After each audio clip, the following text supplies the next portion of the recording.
আসসালামু আলাইকুম। সবাইকে ম্যাথ সলিউশন ইউটিউব চ্যানেলের পক্ষ থেকে অনেক অনেক শুভেচ্ছা। আজ আমরা আমাদের প্রথম ইউটিউব ভিডিওতে ম্যাথ সলিউশনের পক্ষ থেকে দশম বিসিএসের বিভিন্ন কোশ্চেন সমাধান করব। আমরা পর্যায়ক্রমে দশম থেকে শুরু করে 11, 12 এভাবে 40তম বিসিএস পর্যন্ত ম্যাথমেটিক্সের কোশ্চেনগুলো সমাধানের চেষ্টা করব। ইনশাল্লাহ আপনাদের অনেক উপকার হবে, আপনারা আমাদের সাথে থাকবেন। তো যাই হোক, আমরা প্রথমে শুরু করে আমাদের প্রথম প্রশ্নে। 1 নম্বর প্রশ্নে বলা হয়েছে নিচের কোন সংখ্যাটি মৌলিক। এখন প্রথমে আমাদেরকে মৌলিক সংখ্যা কি সেটা জানতে হবে। মৌলিক সংখ্যা হলো সেই সংখ্যা যে সংখ্যাটিকে শুধুমাত্র সেই সংখ্যা এবং 1 ছাড়া অন্য কিছু দিয়ে ভাগ করা যায় না, অন্য কোনো সংখ্যা দিয়ে ভাগ করা যায় না। তো এখানে আমাদের অপশনে 4টি সংখ্যা আছে: 91, 143, 47, 87। 91 সংখ্যাটিকে আমি এখানে দেখেন আপনারা 7 গুণন 13, 7 13 91, অর্থাৎ এটা মৌলিক সংখ্যা নয়। অনুরূপভাবে 143, 11 গুণন 13, এটিও মৌলিক সংখ্যা নয়। 87, 3 গুণন 29 আমরা 87 পাচ্ছি, অতএব 87ও মৌলিক সংখ্যা নয়। কিন্তু 47কে দেখেন, 47 শুধুমাত্র সেই 1 গুণন 47, আর কোনোভাবেই 47কে ভাগ করা যায় না, তাই 47 হচ্ছে আমাদের উত্তর, এটি মৌলিক সংখ্যা। উত্তর গ। এবার আসেন 2 নম্বর কোশ্চেনে। বলেছে কোনো একটি জিনিস নির্মাতা 20% লাভে ও খুচরা বিক্রেতা 20% লাভে বিক্রয় করে। যদি ওই জিনিসের নির্মাণ খরচ 100 টাকা হয় তবে খুচরা মূল্য কত? আচ্ছা, এবার দেখেন, এখন যদি আমরা ধরে নিই যে নির্মাতা জিনিসটি ক্রয় করেছে, নির্মাতার জিনিসটি নির্মাণ করতে 100 টাকা লেগেছে। ধরি নির্মাতার নির্মাণ খরচ সমান 100 টাকা। এখন নির্মাতার বিক্রয় মূল্য তাহলে কত হবে? 20% লাভে বিক্রি করেছে, তাহলে 20% লাভে নির্মাতার বিক্রয় মূল্য হবে, বিক্রয় মূল্য সমান সমান 100 যোগ 100 এর 20%। অর্থাৎ আমরা যদি ক্যালকুলেশন করি 120 টাকা, এটি হচ্ছে নির্মাতার বিক্রয় মূল্য। এখন খুচরা বিক্রেতা সে খুচরা বিক্রেতা, প্রশ্নে বলা হয়েছে যে 20% লাভে, উনিও 20% লাভে বিক্রয় করে। প্রশ্নে বলা হয়েছে খুচরা মূল্য কত। এখন খুচরা বিক্রেতা এই 120 টাকার উপর 20% লাভ করবেন। তিনি এই 120 টাকা দিয়ে ক্রয় করেছেন, এ কারণে এই 120 থেকে 20% লাভ আমাদেরকে হিসাব করতে হবে। তাহলে দেখেন, তাহলে 120-এর 20%, তাহলে 120 ক্রয় মূল্য যোগ 120-এর 20%, 120 যোগ 20, 100। এখন আমরা কাটাকাটি করে পাই 144 টাকা। অর্থাৎ এখানে একটু বোঝার বিষয় আছে যে খুচরা বিক্রেতা নির্মাতার নির্মাণ করেছে তার কাছ থেকে 120 টাকা দিয়ে ক্রয় করেছে, অর্থাৎ এখান থেকে 20% হয়ে 144 টাকা হিসাব করতে হবে। অর্থাৎ সঠিক উত্তর 144 গ, এটি উত্তর। এবার আসেন 3 নম্বর কোশ্চেনে। 3 নম্বর কোশ্চেনে একটি খুব সহজ একটি কোশ্চেন দিয়েছে, এটি সূত্রের মাধ্যমে করতে হয়। সমবাহু ত্রিভুজের বাহুর দৈর্ঘ্য যদি a হয় তবে এর ক্ষেত্রফল হবে কত? আমরা জানি যে সমবাহু ত্রিভুজের বাহুর দৈর্ঘ্য a হলে এর ক্ষেত্রফলের সূত্র হচ্ছে √3/4a², অর্থাৎ এটা সূত্র থেকে সরাসরি অ্যান্সার হবে। এখন একটি প্রশ্ন দেখেন, এটি ধারার একটি অঙ্ক। 1 থেকে 49 পর্যন্ত সংখ্যার গড় কত? খুবই সুন্দর একটি প্রশ্ন। এখন যে কোনো সংখ্যার গড় হিসাব করতে হলে আমাদেরকে অবশ্যই 1 থেকে 49 পর্যন্ত যোগফল আগে বের করতে হবে। যোগফল আগে বের করার পর সেটাকে আমরা সংখ্যা দিয়ে ভাগ করতে হবে। এটাকে বলা হয় অ্যারিথমেটিক মিন। তাহলে আমরা প্রথমে যোগফল বের করব। যোগফল বের করার জন্য আমাদের সূত্র হচ্ছে প্রথম পদ যোগ শেষ পদ গুণন পদ সংখ্যা ভাগ 2। তাহলে 1, প্রথম পদ হচ্ছে 1 আর শেষ পদ হচ্ছে 49। পদের সংখ্যা হচ্ছে যেহেতু 1 থেকে 49 পর্যন্ত, অর্থাৎ পদ হচ্ছে 49টি, তাহলে আমরা এখানে 49 লিখব আর ভাগ হবে 2 দিয়ে। তাহলে আমরা ক্যালকুলেশন করে বের করতে পারি যে 1225। ক্যালকুলেশনটা আপনারা দয়া করে নিজেরা করে নেবেন, সহজ ক্যালকুলেশন। এখন অ্যান্সার কিন্তু এখানে শেষ হয়ে যাবে, আমাদেরকে বের করতে বলছে গড়। গড় কত হবে? যোগফলকে মোট সংখ্যা দিয়ে ভাগ করতে হবে। সুতরাং গড় হবে 1225 ভাগ মোট সংখ্যা 49। তাহলে ক্যালকুলেটর দিয়ে হিসাব করলে বের হয় 25। অতএব অ্যান্সার হবে গ 25। এবার আসেন আমরা পরবর্তী অঙ্কে চলে যাই। টাকায় 3টি করে আম ক্রয় করে, দুঃখিত, টাকায় 3টি করে আম ক্রয় করে টাকায় 2টি করে বিক্রয় করলে শতকরা কত লাভ হবে? প্রথমে অবশ্যই চিন্তা করতে হবে বিক্রয় করলে লাভ হবে, কারণ টাকায় 3টি করে ক্রয় করে আমি 1 টাকায় কম বিক্রয় করছি আম। তাহলে প্রথমে এই প্রথম লাইন থেকে আমরা অঙ্কে যাব। 1 টাকায় ক্রয় করে 1 টাকায় ক্রয় করে 3টি আম। তাহলে যেহেতু শতকরা হিসাব করতে বলা হয়েছে, তাহলে আমরা বের করব 100 টাকায় ক্রয় করবে কতটি। সহজভাবে গুণ হবে 300টি আম। তাহলে আবার বলা হয়েছে পরবর্তী অংশে আমরা যাব, 2টি করে বিক্রয় করবে 1 টাকায়। তাহলে 1 টাকায় বিক্রয় করে 2টি আম, মানে 2টি আমের বিক্রয় মূল্য হচ্ছে 1 টাকা। তাহলে 300টি আমের বিক্রয় মূল্য কত? 2টি আমের বিক্রয় মূল্য 1 টাকা। 1টি আমের বিক্রয় মূল্য তাহলে হবে হাফ টাকা, 50 পয়সা। 300টি আমের বিক্রয় মূল্য হবে, 300 উপরে চলে যাবে, 150 টাকা। এখন এই হিসাবটা কিন্তু আমরা করেছি শতকরা, মানে 100 টাকা। অর্থাৎ আমরা দেখতে পাচ্ছি যে বিক্রয় করলে ক্রয় মূল্য যদি হয় 100 টাকা, বিক্রয় মূল্য হয়ে যাচ্ছে 150 টাকা। অতএব অবশ্যই লাভ হবে কত? 150 বিয়োগ 100 সমান 50। এবং যেহেতু আমরা শতকরা হিসেব করেছি, তাই এখানে একটা পার্সেন্ট দিতে হবে, 50% লাভ হবে। তাহলে উত্তর হচ্ছে আমাদের ক নাম্বার।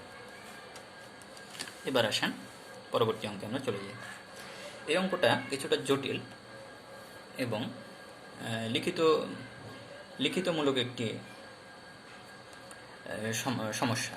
তাহলে আসুন আমরা একটু ডিটেলে অঙ্কটি করতে হবে। ত্রিভুজ এবিসি একটি ত্রিভুজ। বলা আছে ত্রিভুজ এবিসি এর বিই সমান ইএফ বা এফই সমান সিএফ। এইসি ত্রিভুজ এইসি, ত্রিভুজটি না হবে ত্রিভুজ এইসি এর ক্ষেত্রফল 48 বর্গফুট হলে ত্রিভুজ এবিসি অর্থাৎ সম্পূর্ণ ত্রিভুজটির ক্ষেত্রফল কত বর্গফুট? এটুকু আমরা অবশ্যই বুঝি 48-এর চেয়ে বেশি হবে, কারণ দেখুন ত্রিভুজ এইসি হচ্ছে এটুক অংশ, এই এটুক অংশের চেয়ে পুরো ত্রিভুজের ক্ষেত্রফল অবশ্যই বেশি হবে। তাহলে আসুন আমরা একটু ডিটেলে যাই। আমাদেরকে একটা জিনিস মনে রাখতে হবে, একটি মধ্যমা একটি ত্রিভুজকে দুই ভাগে বিভক্ত করে ফেলে। এখন আমরা ত্রিভুজ এইসি এর ক্ষেত্রফল আমাদের কাছে আছে, সেটি হচ্ছে 48 স্কোয়ার ফিট বা বর্গফুট। এএফ হচ্ছে তার মধ্যমা। এটা যদি আমরা হিসাব করি যে ইএফ সমান সমান সিএফ বা এফসি, ত্রিভুজ এইসি এ ইএফ সমান এফসি এবং এএফ মধ্যমা। কারণ আমরা জানি মধ্যমা ত্রিভুজকে সমান দুই ভাগে বিভক্ত করে ফেলে। যেহেতু প্রশ্নে দেওয়া হচ্ছে ইএফ সমান সিএফ, সুতরাং এফ অবশ্যই এই ত্রিভুজ এইসি এর মধ্যমা। এখন ত্রিভুজের মধ্যমা যদি হয় এটি এএফ, তাহলে এই ত্রিভুজটি সমান সমান দুটি ভাগে ভাগ হয়ে যাবে। সুতরাং আমরা লিখতেই পারি ত্রিভুজ এইএফ সমান সমান ত্রিভুজ এএফ সি। অনুরূপভাবে ত্রিভুজ এবিএফ এর ক্ষেত্রেও আমরা সেভাবে করতে পারি। ত্রিভুজ, এটাকে আমরা বোঝার সুবিধার 1 নং সমীকরণ দিই। তাহলে ত্রিভুজ এবিএফটা আপনারা লক্ষ্য করেন। ত্রিভুজ এবিএফ এর ক্ষেত্রে হবে বিই সমান ইএফ। এটা আমরা পেয়েছি কিভাবে? আপনার প্রশ্ন হচ্ছে এই, আমরা প্রশ্ন থেকে এটা পেয়েছি প্রশ্ন মতে, এবং এই মধ্যমা। আচ্ছা, খুব ভালো কথা। তাহলে ত্রিভুজ এবিই সমান ত্রিভুজ এইএফ।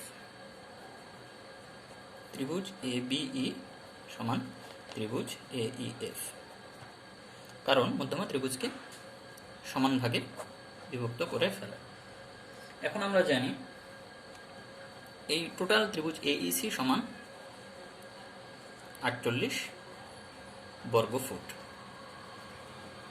তাই যদি হয় তাহলে এই ত্রিভুজের দুটি অংশ আমরা লিখি পার্ট করে, ত্রিভুজ এইএফ প্লাস ত্রিভুজ এএফসি সমান 48। এখন ত্রিভুজ এবিই প্লাস ত্রিভুজ এবিই আমরা লিখতে পারি, কেননা ত্রিভুজ এএফসি আর ত্রিভুজ এইএফ এরা সমান। তাহলে আমরা লিখতে পারি ত্রিভুজ এবিই প্লাস ত্রিভুজ এবিই সমান 48। এটা আমরা কিভাবে লিখতে পারি? এটা সূত্র এই সমীকরণ থেকে আমরা সেটি লিখতে পারি। তাহলে 2 এবিই সমান 48। তাহলে আমরা লিখব ত্রিভুজ এবি, দুটো এই পাশে চলে গেলে হবে 48/2 সমান 24। এখন দেখুন ইন্টারেস্টিং বিষয়, আমরা এইটুকু অংশ ইচ্ছা করে বের করে নিলাম ত্রিভুজের, দেখতে অসুবিধা হচ্ছে আপনাদের, এইটুকু অংশ অর্থাৎ দুটি সমীকরণ ব্যবহার করে ত্রিভুজ এবিই এর ক্ষেত্রফল আমরা বের করলাম 24। আর প্রশ্ন থেকে আমরা জানতে পারি যে এই অংশটার ক্ষেত্রফল 48। তাহলে দুটো যোগ করলেই আমরা সম্পূর্ণ ত্রিভুজ এবিসি এর ক্ষেত্রফল বের করতে পারবো। তাহলে 48 যোগ 24 হয় 72। 72 হচ্ছে আমাদের উত্তর। 48 24 আপনার 72 বর্গফুট, এটা হচ্ছে আমাদের উত্তর। যদিও এ ধরনের প্রশ্ন প্রিলিমিনারিতে আসার সম্ভাবনা কম, কিন্তু আপনাদের লিখিতের জন্য অবশ্যই এটি জানতে হবে। আসুন আমরা পরবর্তী অঙ্কে যাই। পরবর্তী অঙ্কে বলা হয়েছে 7 নম্বর অঙ্ক, a + b = 5, a - b = 3 হলে a b এর মান কত? আচ্ছা, এখানে আমরা সরাসরি সূত্র ব্যবহার করব। সূত্রটি হচ্ছে ab = a + b/2 whole square minus a - b/2 whole square. তাহলে a+b=5/2 আছে, আর a - b এর মান হচ্ছে 3/2 হোল স্কয়ার। তাহলে আমরা ক্যালকুলেশন যদি করি 25/4, 9/4, লসাগু 4, তাহলে আমরা পাবো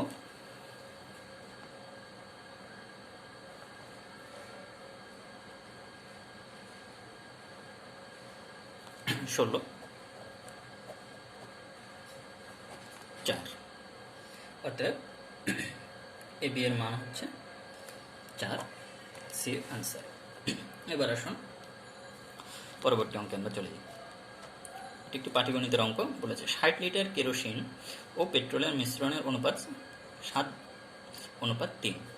ওই মিশ্রণে আর কত লিটার পেট্রোল মেশালে অনুপাত 3:7 হবে? এখানে আপনাকে প্রশ্নটি বুঝতে হবে। কি বলেছে যে 60 লিটার টোটাল মিশ্রণের পরিমাণটা দেওয়া আছে 60, সেখানে কেরোসিনও আছে, পেট্রোলও আছে। কেরোসিনের অনুপাত 7 আর পেট্রোলের অনুপাত 3, টোটাল অনুপাত আমরা 10। এখন কেরোসিনের মিশ্রণটিতে কেরোসিন ঠিক রেখে এত পরিমাণ পেট্রোল ঢালা হয়েছে যে তখন আবার অনুপাত হয়ে দাঁড়িয়েছে শেষে কেরোসিনের অনুপাত 3, পেট্রোলের অনুপাত 7। তাহলে সেটা কিভাবে, কত পরিমাণ পেট্রোল মেশানো হয়েছে এটি চেয়েছে। তাহলে আমরা কেরোসিনের পরিমাণটা আগে নির্ণয় করি। কেরোসিনের পরিমাণ টোটাল 60 আর 7 হচ্ছে কেরোসিনের অনুপাত, আর মোট অনুপাত 10। তাহলে 7 + 3 10। তাহলে কাটাকাটি করে আমরা পাচ্ছি 42 লিটার। 60 লিটারের মধ্যে কেরোসিন 42 লিটার, যেহেতু এটা অনুপাত 7। এবার আসেন পেট্রোলের পরিমাণ। পেট্রোলের পরিমাণ হবে 60 যেহেতু, আর 3 10 18 লিটার। পেট্রোলের পরিমাণ হবে 18 লিটার। Total 42 + 18 60 litre. এখন আমাদেরকে প্রশ্ন করা হয়েছে যে কি পরিমাণ পেট্রোল মেশানো হবে। আমরা ধরি যে ক পরিমাণ পেট্রোল মেশাতে হবে। আচ্ছা, তাহলে সূত্রটা এরকম হবে 42:18 সাথে ক। এটা করলে অনুপাতটা কিন্তু চেঞ্জ হয়ে যাবে। প্রশ্ন দেওয়া হচ্ছে 3:7, 3:7 হবে। এখন আমরা যদি এভাবে লিখতে পারি 42 ভাগ অনুপাত এভাবে লিখতে হয়, আর 3/7। এবার আপনারা ক্যালকুলেশন করলে ক্যালকুলেশনটা 80 লিটার হবে। 42 × 7, আর এই ক্যালকুলেশন টোটাল করলে আমরা উত্তর পাবো 80 লিটার। অতএব খ হচ্ছে আমাদের উত্তর। এবার আসুন আমরা পরবর্তী অংশে যাই। বলেছে 9 নম্বর অঙ্ক, 1 থেকে 30 পর্যন্ত কয়টি মৌলিক সংখ্যা আছে?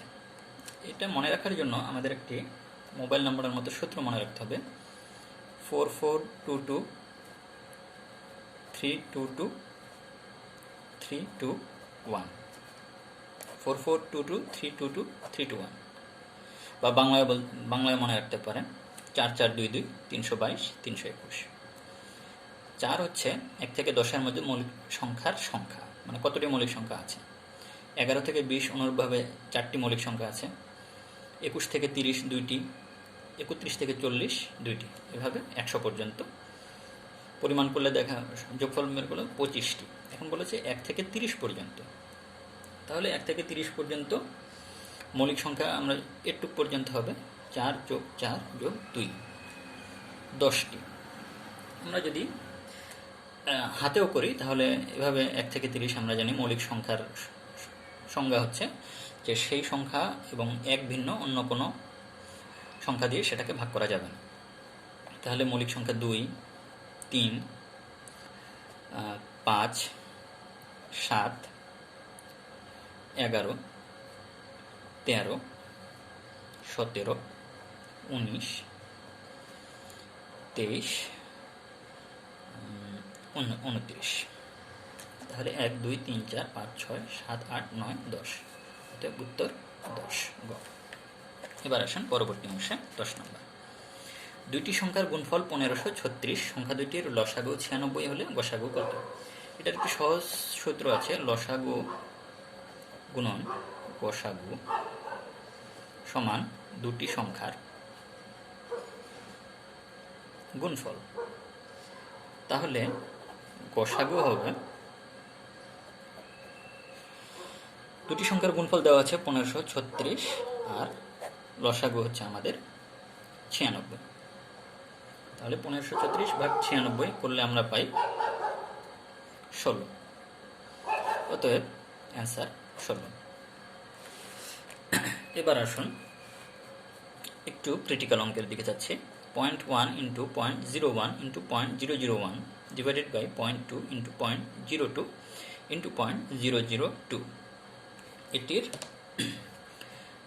মান কত?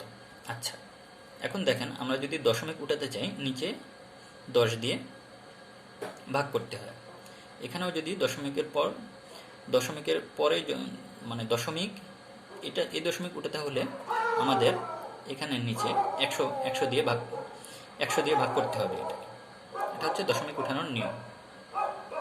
মানে দশমিকের ডান পাশে যতগুলো অঙ্ক আছে ততটি শূন্য বসাতে হবে। তাহলে আমরা এই দশমিক উঠাতে গেলে 1 নিচে 10 দিয়ে গুণ করতে হবে। এই দশমিক উঠাতে গেলে দশমিকের জন্য 1 আর 2 অঙ্কের জন্য 0 0, আর এই দশমিক উঠানোর জন্য একের পর 3টি শূন্য বসাতে হবে। এখন আমরা অনুরূপভাবে এই দশমিকগুলো উঠাতে যদি চাই, যে 202002, তার জন্য উপরে এরকম অনুরূপভাবে 10, 100, 1000 দিয়ে গুণ করে নিতে হবে। তাহলে কিন্তু আমাদের আলটিমেটলি, যেহেতু দশমিকগুলো একটা নির্দিষ্ট প্যাটার্নে আছে, তাই আমাদের কিন্তু মানের সেরকম হেরফের হবে না, এগুলো কাটাকাটি যাবে। তাহলে উপরে থাকবে 1 গুণ 1 গুণ 1, আর নিচে 2 ইন্টু 2 ইন্টু 2, 8, 1/8। তাহলে সঠিক উত্তর খ, 1/8।